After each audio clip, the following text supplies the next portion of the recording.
I forgot to introduce Hototo. Now, Hototo is a Hopi word that means spirit messenger that sings or whistles.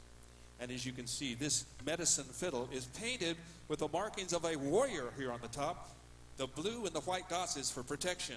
The stripes are for courage and coup. The handprint is for bravery in battle. The lightning is for speed. The jagged lines here and the snake on the side is for the ability to navigate uncertain chord changes with agility and ease. Here in the horsehair, he has the eagle feather, which is the symbol of a warrior, which, by the way, is a person that serves the people. And here in the top of the eagle feather is the medicine wheel with the 4 colors of the Paiute Nation, the 4 colors of corn, the red, white, blue, and yellow. But what makes this fiddle so special, what makes this a Celtic Indian fiddle, is that it has the flag of Scotland painted on its back. All right, I'd like to tell you a story now about how the horse came to this country. You see, back in 1540, a Spanish conquistador named Coronado left Mexico with a huge entourage. He had 200 horsemen of nobility. He had 70-foot soldiers, and he had 1,000 Mexica Indian that were herding the cattle, the sheep, the goats, and horses. His aim was to find the 7 cities of Cibola, the 7 cities of gold from Spanish legend. No one had ever seen this gold, but he had been told that the streets of New Mexico were paved with gold. Imagine his surprise when he arrived there and found nothing but Zuni Pueblos who had no gold. That didn't stop him. He stole everything else and went into the Midwest. But he was stopped there by buffalo. Herd so great that he could look from horizon to horizon and see nothing but buffalo. So he tried to penetrate the herd, but his horse was spooked. He was thrown and injured and returned to Mexico broken and disheartened.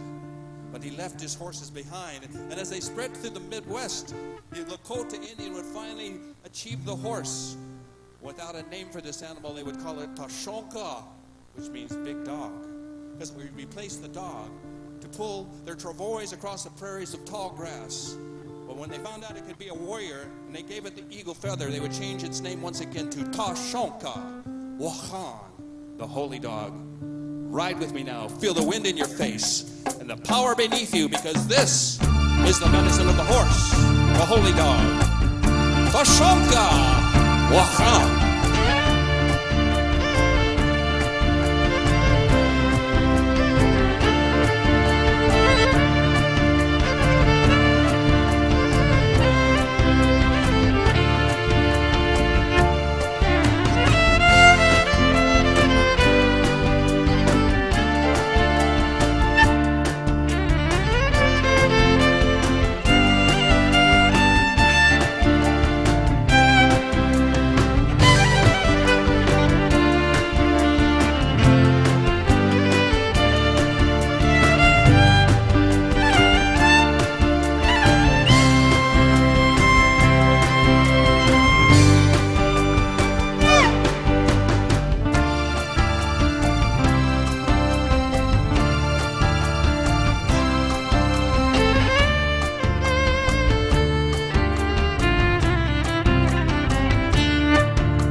Give it up for Samson, the fancy dance.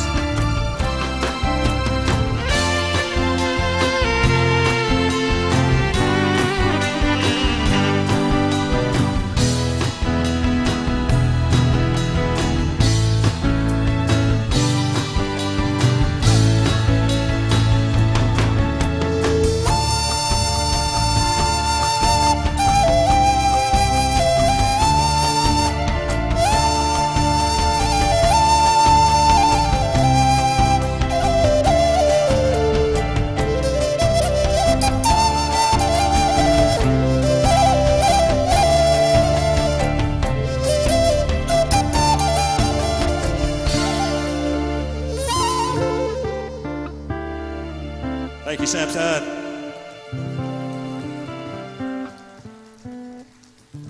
The horse represents power, freedom, and independence. If you love the horse, if the horse is your totem, you are being asked to find your personal power and break old habits that no longer serve you so that you can learn to walk in a new way. That is the medicine of the horse, the holy dog, the Sinquah Wakan.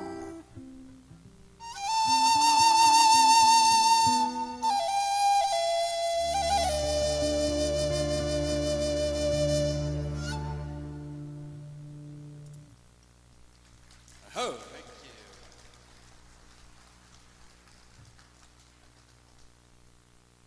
I began playing the violin when I was 9 years old. I'll be honest, it wasn't my first choice. I told my mother I wanted to play the trumpet, and she was envisioning me getting up at 6 a.m. to blow the trumpet. Well, that wasn't going to happen. She looked at me with a frown and she says, Arvel, we have a violin under the bed. You either play that or you don't play anything. So, being a desperate, shy little 9-year-old boy, I got that violin out. And lo and behold, I discovered the magic of music, the magic of the violin, an instrument that has taken me around the world and brought me everything in life I've ever wanted. That's how magical it is. In fact, it changed my life. By the time I was a teenager, I had a dream. I knew I wanted to play music. I wanted to play the violin for the rest of my life. And so when I got a music scholarship to Arizona State University, I was thrilled because this meant that my dream was going to come to fruition. That wasn't until I got to college. I had to meet with my counselor the first day of school. I told him of my dream, and he says, oh, no, Arvel. No. Only the top 5% can ever go on to be professional musicians. And we want you to be a school teacher. Well, there's nothing wrong with being a school teacher, right? Aren't they the most unsung heroes in our country? Yeah. But I hadn't dreamed about growing up to be a school teacher. I had dreamed about being a professional violinist and playing music for folks like you. So what I heard him say is, Arvel, you're not good enough. And that burst my bubble. Well, finally, after 2 years of frustration and anger, I went to three of my professors, and I asked them, where would you go if you were going to study privately with somebody for the summer? You know, I put it that way. And 2 out of 3 said, well, I'd go to the University of Illinois and take lessons from Dr. Paul Roland, a Hungarian master violinist. And so that's what I did. At the end of that second year, I put everything I owned into my Chevy Nova. Wasn't very much, but I traveled light back then. And I pointed that car towards Illinois. I didn't know how it was going to happen. I didn't know how I was going to achieve my dream. I just knew that I had to try. I was starting over. I was reinventing myself. I was taking a leap of faith, and that's what this next song is about. It's about an animal totem, about a bird that teaches us how to take a leap of faith.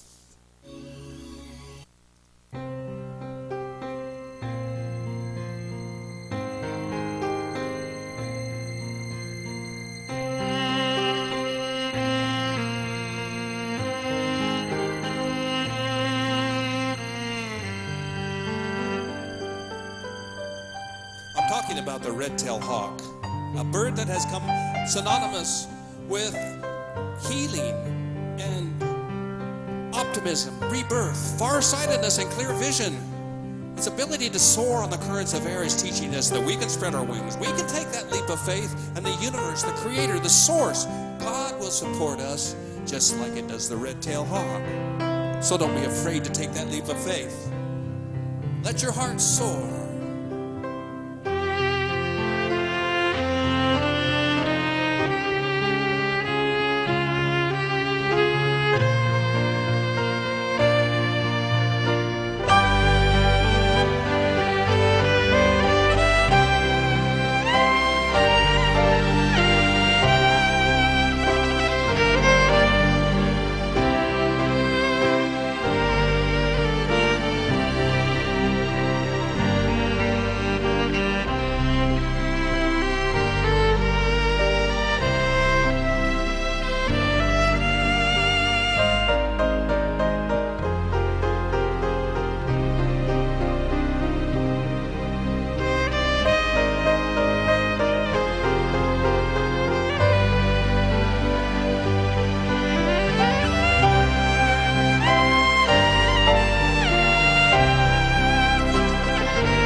tell kids when they see small birds chasing a hawk, think of it as a lesson.